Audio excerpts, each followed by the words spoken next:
Is Sean Manaea suddenly the New York Mets ace? I'll talk about that and more on today's show.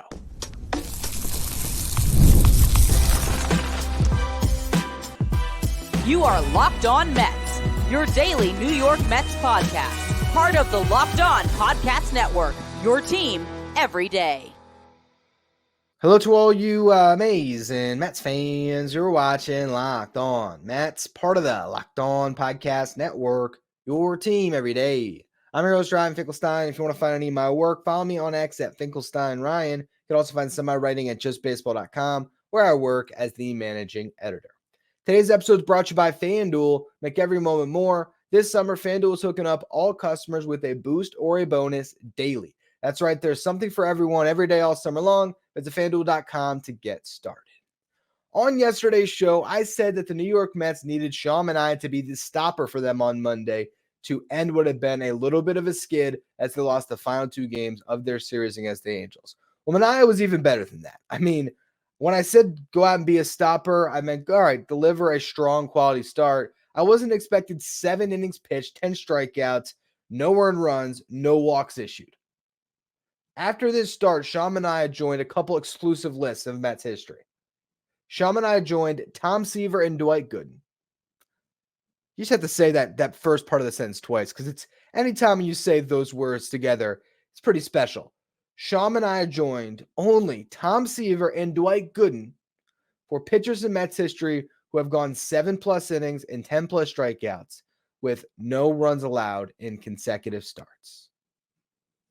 Pretty unbelievable to go 7 innings, double-digit strikeout performances, and back-to-back starts, something that even Jacob deGrom never did, because deGrom typically would give up that 1 run and he'd lose the game 1-0. Sean Manaea also joined a list of left-handed starters in Mets history to go back-to-back with double-digit performances. Only Sid Fernandez and Jerry Koosman had ever done it. So it's really insane what Manaea has done over his last 2 starts, and really what he's been building to throughout this season. Okay, you look at the early part of the year. Sean Manaea had not gone 7 innings until the calendar turned to July.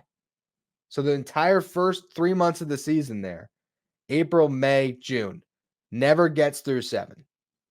Okay, well, in his first 8 starts, he at least got through 6, 3 times.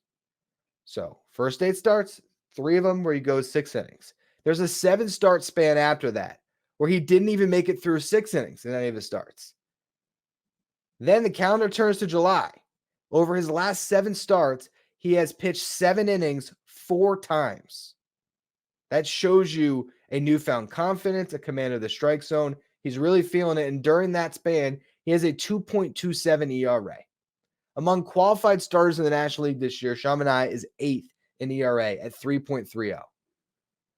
Now you look at what happened in this game, and he gives up 6 hits. 1 of them was a double early. The rest of them were base hits. And it never felt like a run was going to come across. Those few times where a runner got on second base, he locked in like, yeah, he's going to strike out the guys when he needs to.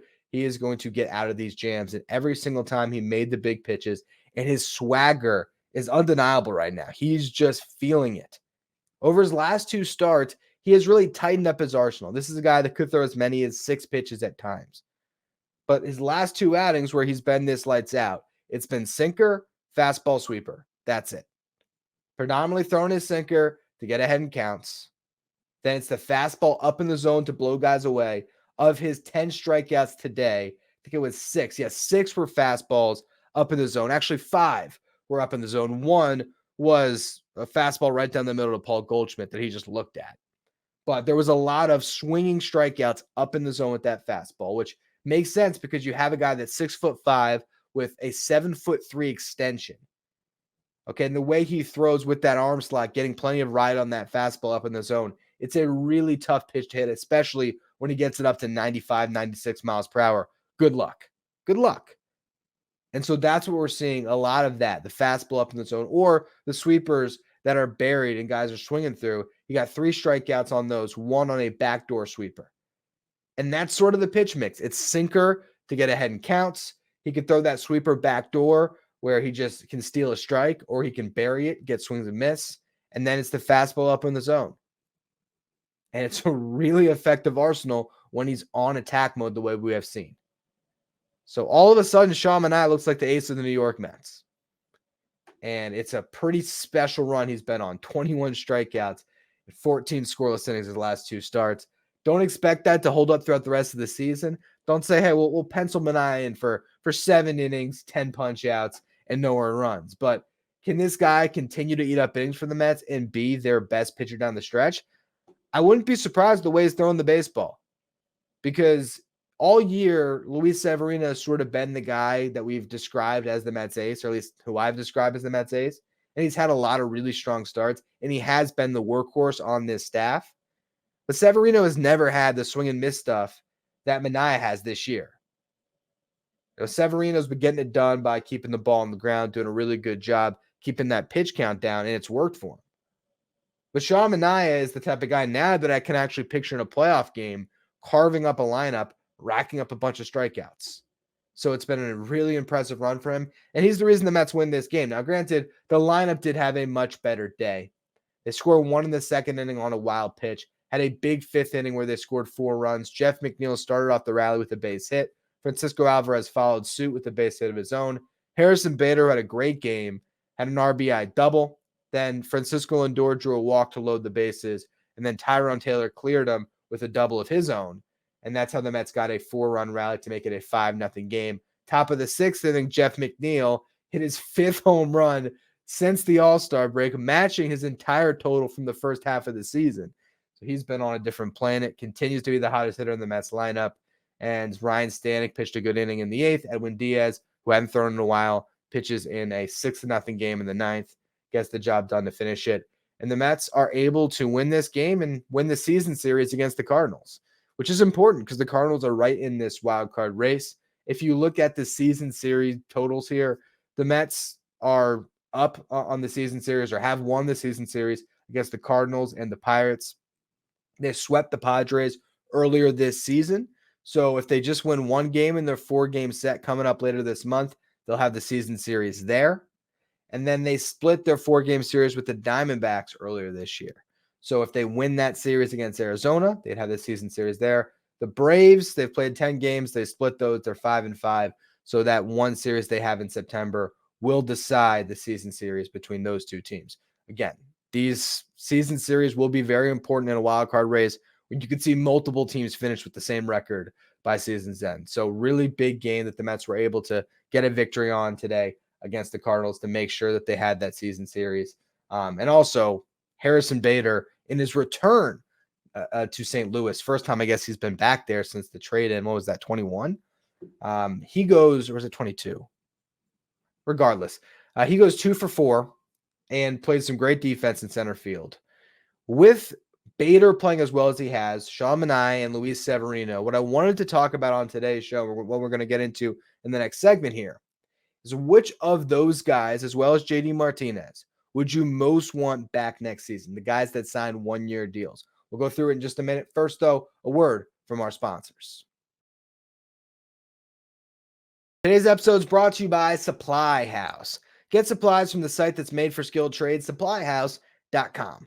Supplyhouse.com is the reliable way to order plumbing, HVAC, and electrical products online with their easy-to-use website, which is packed with helpful resources and the latest product info to help you get the job done right.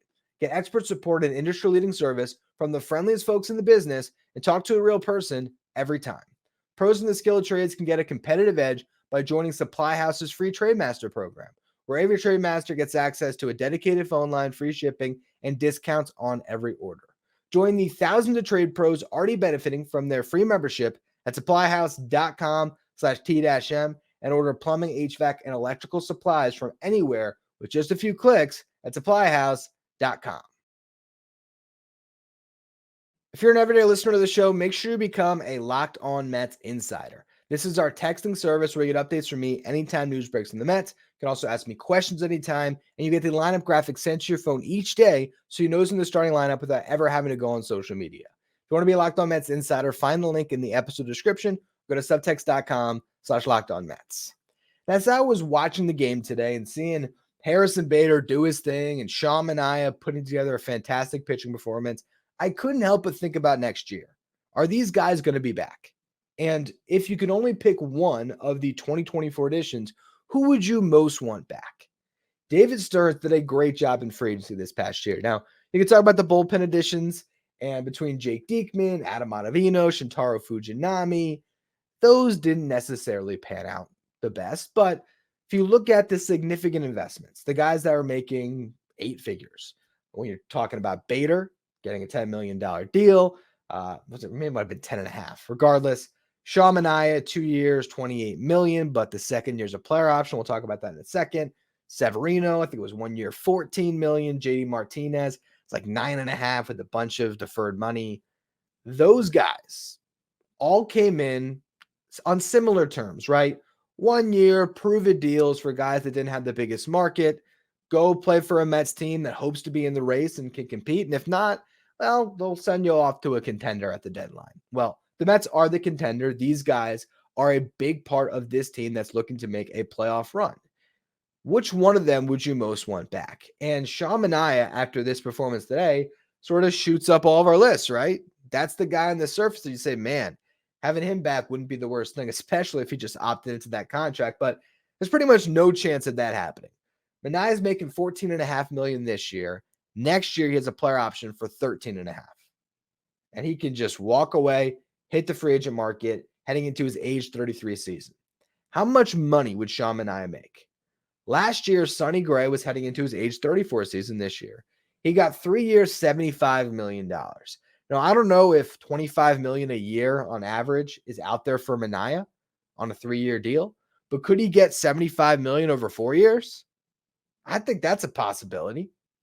And I think he can get at least 20 over 3 years or potentially 2 years or 1 year. He'd probably get even more than that. I mean, this guy's pitched at a really high level, and this is his chance coming off a potential career year, assuming he throws the ball well down the stretch, to really cash in one last time and potentially get, like I said, a 4-year deal.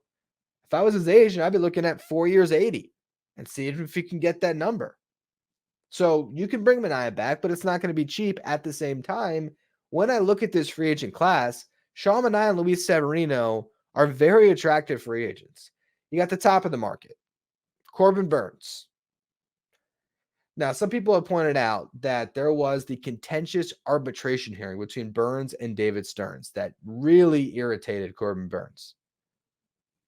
Does that hold, still some impact here? Is Burnes not even going to talk to David Stearns? I don't know. I think those things can be washed away. Scott Boras is going to handle his negotiations, and I think he'd want Steve Cohen's money. So there's still that world where the Mets sign Corbin Burnes, and obviously that's best case scenario. He's going to be the best pitcher on the board. You have Blake Snell, who was trending towards opting out himself of his contract because he's been on fire lately. And then you got Max Fried. That's the top of the market. Now, Fried comes with injury questions. Snell, it hasn't seemed like the Mets have shown any interest when he was available at the trade deadline just a couple weeks ago.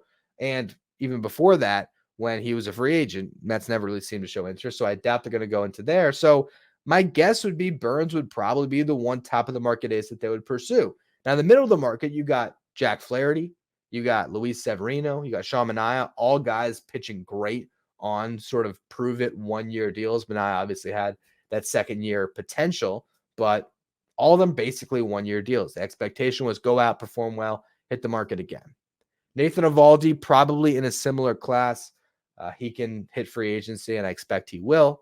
Then you have Scherzer, Verlander, huge injury age question marks, but I'd imagine both those guys still want to pitch. I don't know if the Mets would circle the wagon on either of them. And then Walker Buehler, who's this massive odd card. There's other names, of course, like Jose Quintana is going to be a free agent as well, and there are others. But if you're looking for an impact starter, and the Mets might only need to add one with the influx of talent they have on the way in their farm system with Brandon Sproat, Christian Scott, both potentially being rotation arms next year. David Peterson looking like he's probably solidified a spot in the rotation moving forward. Jose Budo has some potential to do the same. Hopefully Kodai Senga's healthy. I mean, that's 5 names right there, not even getting into the further down depth arms with Fitz McGill, Mike Vassell, others. But the point is, the Mets might only have to add one starting pitcher once they get to free agency. And it could be either of these guys that they sign this year. I wouldn't see anything wrong with signing Sean Manaea to a 3-year deal. Depending on the dollar amount, I think I'd be all in on that. And Severino, I've talked about that possibility throughout this year as well. Another guy that I could see the Mets bringing back. I don't think they can go wrong with either. I'd be curious how the market's going to materialize. The way that Manaea is pitched, if he can hold this up down the stretch, he might price himself out of the Mets range. Honestly, they might just decide, man, he's going to get too much money. We're going to stick with our young guys and maybe look at trying to find some more value on the market. Who knows? If they were able to find these two guys this year, maybe they can do the same thing next season. Depends on where you're trying to allocate your resources. If you're in the game for a Juan Soto, you might have less money to spend on the starting pitching market. Now, Severino is going to be 31 next year compared to Manaea, who's going to be 33. So Sevy might have a better chance at getting the contract that's beyond 3 years. Who knows? He's had less strikeouts, but has pitched more innings, higher ERA. He's had more blow-up starts, though. There's been a lot of times where Severino has been the more consistent arm. Lately, though, Manaea is the hotter pitcher. The other guys to talk about, Harrison Bader, JD Martinez, and I'll throw Jose Iglesias in there. Do any of those guys make sense to bring back next season? Bader is interesting because you have a lot of outfield prospects that could enter the fray next season. You got Drew Gilbert. We'll see how he plays down the stretch. Jet Williams hasn't been able to play all year, but he could be a really quick riser next season, could play some center field for you. Luis Angel Acuna could be a center fielder if you want him to be. You have Ronnie Mauricio, who wouldn't necessarily be a center fielder, but could be a second baseman, pushing Jeff McNeil back into the outfield. There's options. So I don't know if the Mets need to bring Bader back when you'll still have Nimmo, Marte, Tyrone Taylor. But Harrison Bader's been a really nice fit for the Mets. And so, again, it's one of these things. Do you pay the guy off for the good year? He's going to get a multi-year deal with his injury history, maybe not. And there's JD Martinez, where if you let Pete Alonso walk, JD Martinez coming back might make some sense. He has shown some signs of regression this year. With that said, he's driven in 52 runs in 82 games, which is pretty damn good. Bottom line through all of this, David Stearns and the Mets front office did a really nice job finding value in this past free agent class, particularly with Manaea and Severino. If you think about what production the Mets got last year from Scherzer and Verlander for $86 million, and granted they traded them, but in the first half. And then you compare that to the production they've gotten this year from Sean Manaea and Luis Severino for $28.5 million on the books this season. It's pretty spectacular what those guys have done. Without them, the Mets would be dead in the water right now. And because of them, they are right in the thick of this mix. And those guys are going to get playoff starts. Whether you get Kodai Senga back or not, I can promise you Luis Severino and Sean Manaea are going to be starting a couple of those games in a wild card round if the Mets are able to get there. Ideally, Senga's starting the third game. If not, I don't know who does. But to think about what we thought of those signs when they first happened to where they're at now, it's pretty impressive. And if you had to ask my opinion on which of these guys I'd like to see come back, prisoner of the moment, I'm taking Sean Manaea. But by the end of the season, I might talk myself into Severino again because that would have been my answer prior to today. So the Mets are now going to play the Rockies. And I want to preview that series. Also, Pete Alonso went a little viral today on social media. Mets fans not happy with what he said. I'm going to break that down as well in the next segment. First, though, another word from our sponsors. Today's episode is brought to you by FanDuel. I love sports. I love them so much. I never want them to stop. But as the playoffs winded down in the NBA and the NHL, there's just fewer games, and the sports aren't sports like I want them to. But FanDuel lets me keep the sports going whenever I want, because all I have to do is open up the app and dream up bets anytime I'm in the mood. And this summer, FanDuel is hooking up all customers with a boost or a bonus daily. That's right. There's something for everyone every day, all summer long. You might look tomorrow and got a lefty on the mound playing at altitude. Maybe Mark Vientos is going to hit a home run. You could always bet that prop. If you want to make it a same game parlay, combine it with the Mets to win, maybe for the game over to hit, for the combined runs for both teams, or just the over for the Mets in that given game. Again, FanDuel's hooking up all customers with a boost or a bonus daily. Something for everyone every day all summer long. So head over to FanDuel.com/lockedon and start making the most out of your summer. FanDuel, the official sports betting partner of Major League Baseball. Stay up to date with all the latest in the world of sports by checking out Locked On Sports Today, streaming 24/7 on YouTube. And before we talk about this Mets-Rockies series, let's discuss the comments from Pete Alonso today. Carlos Mendoza slid Pete Alonso down to the 5th spot in the lineup. I saw something on Twitter today that it was like 600 plus games since Alonso had batted below 4th in the Mets lineup. Not something you see very often. Of course, reporters are going to ask about it. When they talked to Mendoza, he gave you the manager speak. It's about the matchup today, which was against Andre Palante? Yeah, sure. I'm sure it was about that matchup. And just you had to get Tyrone Taylor in the 2-hole. You had to push Nimmo to 3rd and JD Martinez to 4. Had nothing to do with Pete Alonso and his struggles with runners in scoring position. Nothing at all. So he says that. Alonso kind of looked pissed when he was talking to the media about it. And he said the right things at points throughout the couple minutes that we got some words from Pete. Talked about doing whatever the team wants. Just wants to win. So excited about the opportunity to play down the stretch here, competitive games, all the right things. But then there was a question where somebody asked about his numbers, saying they aren't quite what they usually are. And Pete said, I'm on pace for close to 40 homers, and I was an all-star this year, amongst other things. And that is what everybody freaked out about. And honestly, when you watch the video and hear the tone, the way he's defiant about it, it's not a great look for Pete. I've seen both sides of the fence. I've seen the Pete Alonso supporters who are becoming fewer and further between, who defended Pete, saying, look, that's what he should say. He said, I can't get down on myself about my numbers. And he talked about how he's looking to capitalize on those opportunities to compete in important games down the stretch. I think for the most part, he said the right thing, but that first part of it, that I'm on pace for close to 40 homers, someone did the pace. I'd have to check if it's right, but I think they said he's on pace for 34 homers. And then I was an all-star this year. Like, that's not the thing to say. And it is tone deaf because it's ignoring why you were an all-star. And I don't want to go back down this road again, but he brought the conversation back. He didn't deserve to be an all-star. So I would not use that as your argument for why you're having a great season, because it was your popularity and wanting to have you in the home run derby that had Major League Baseball put you in over a more deserving first baseman in Christian Walker and over a more deserving Mets like Francisco Lindor and Brandon Nimmo. So that statement, I understand why it created a firestorm. And watching him talk, it's starting to feel like Pete Alonso just getting tired of being in New York, potentially. I don't know. He would push back on that, say, I love being in New York. I want to be here for the rest of my career. And if he signs the contract and the Mets come to terms and they want him, well, that might happen. But I think all of it is weighing on him. The fact that there is still that uncertainty, that the numbers haven't been there. He can say that they are, but he looks at his stats. He knows the deal. And here's the thing. On yesterday's show, I talked a lot about Pete Alonso. I very well could see Pete going on a tear. He's playing in Colorado the next 3 days. What if he hits 3 home runs? What if he has a multi-home run game in game 1 and hits a home run in game 3 of the series?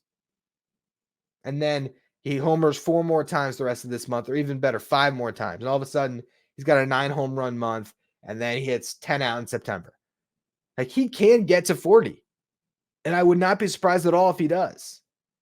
And if he does that, and they're in the most important games of the season, maybe people would back off. I did have, not to put you on blast, but there was a Locked On Mets insider that was texting with me back and forth today. I think we've had this conversation a couple times, talking about Pete Alonso and his splits. And his, the insider, his perception is that Pete Alonso is a terrible September player and that he has been bad in the clutch his entire career.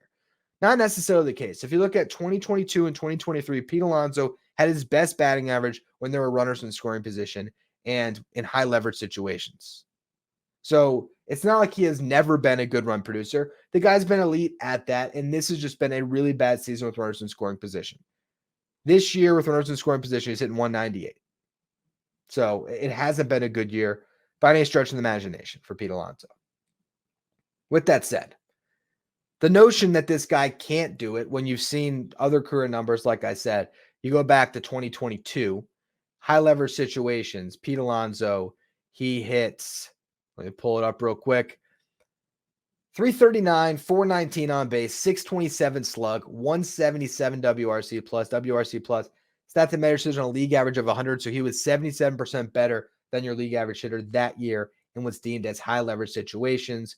With runners in scoring position, he hit 300, 424 on base, 675 slug, 185 WRC plus. Yeah, no problem there. And again, last year, the numbers weren't that gaudy, but still very similar. You look at his career, the notion that Pete Alonso, down the stretch when the games matter, he gets small, right? I think that's something that fans have been throwing out there lately.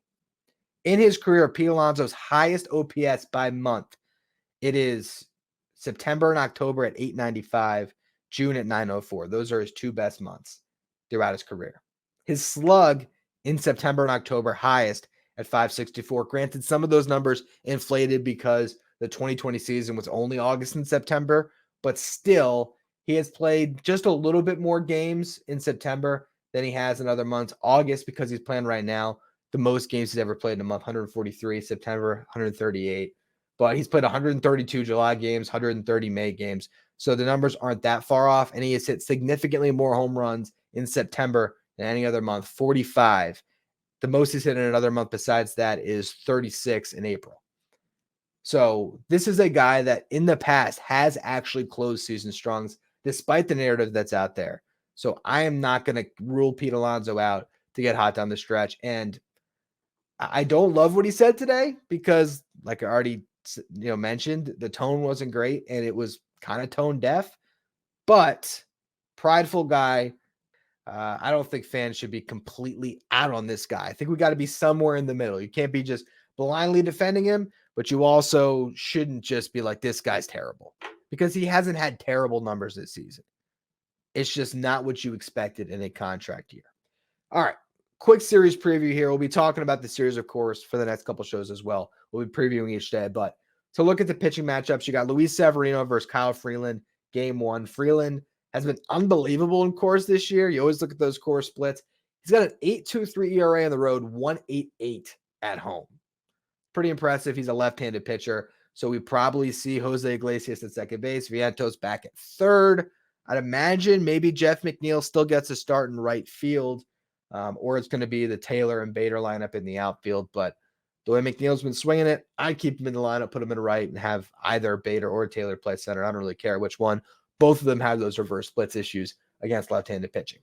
Wednesday's going to be Ryan Feltner versus Paul Blackburn. Feltner didn't make it out of the fourth when he faced the Mets prior to the All-Star break, so that's just an interesting thing to note. His ERA this year at home is 6.14, on the road 4.19. So he has been better on the road, like most pitchers you would expect to be when they play in Colorado. Thursday, David Peterson versus Austin Gomber, battle of a couple of lefties. Peterson, Colorado native, and he will be making his first start in Colorado. That was pointed out to me on the new Rockies Insider podcast, part of our Just Baseball network, and I was a guest on that show. So if you want another Rockies Mets series preview, find the Rockies Insider podcast, and we talk a lot about this series, and mostly Mets. So yeah, if you're looking for an extra show today, check that one out. Gomber has been better at home this year than on the road. Another weird one, 3.83 ERA at Coors, 5.37 on the road. And again, he's also left-handed. So imagine the right-handed lineup's going to be in there. Pete Alonso, we'll see exactly what the Mets decide to do with that lineup. What I believe is going to happen here is when you get to a right-handed starting pitcher and Jesse Winker is going to be in the lineup, I'd imagine Winker is going to bat where Taylor did in that two-hole. I think that's what the plan would be, with Alonso now batting behind JD Martinez fifth. I think you could also make the case that Jeff McNeil should bat second because he's the hottest hitter in this lineup. And I think they like lengthening the lineup with Jeff, but right now, the way he's swinging it, going Lindor, McNeil, and then Nimmo might be your best course of action, especially because Francisco Lindor seems to find himself on second base in the first inning a lot, whether that's hitting a leadoff double or getting a base hitter, a walk and steal in second. And Jeff McNeil is the perfect guy right now to try to get a knock and drive him home. So we'll see how the Mets continue to tinker with this lineup, but they should be able to put up a lot of runs in Coors, and they got to, because you got to take advantage of these series against bad teams. Hopefully the Mets can do that here in Denver, at least take 2 games and move on to their next series in, was it Seattle, to close off what has been already a crazy road trip for the Mets. And it ain't stopping anytime soon. I will be covering all of it here with Locked On Mets. So make sure you follow, rate, and review wherever you get your podcasts. If you're watching on YouTube, hit that subscribe button. We're trying to get to 10,000 subs by the end of the season. So I appreciate all of you who continue to subscribe. You can follow me on X at Finkelstein Ryan or at Locked On Mets for the show. If you want to be Locked On Mets Insider, find the link in the episode description or go to subtext.com/Locked On Mets. Thank you for making Locked On Mets your first listen or your first watch every day. Now, for your second watch, head over to YouTube and check out the first ever 24/7 streaming channel that covers absolutely everything in the world of sports with our local experts from each team and our legal experts from each league. I'm talking about Locked On Sports Today, which is streaming 24/7 on YouTube and on Amazon Fire TV.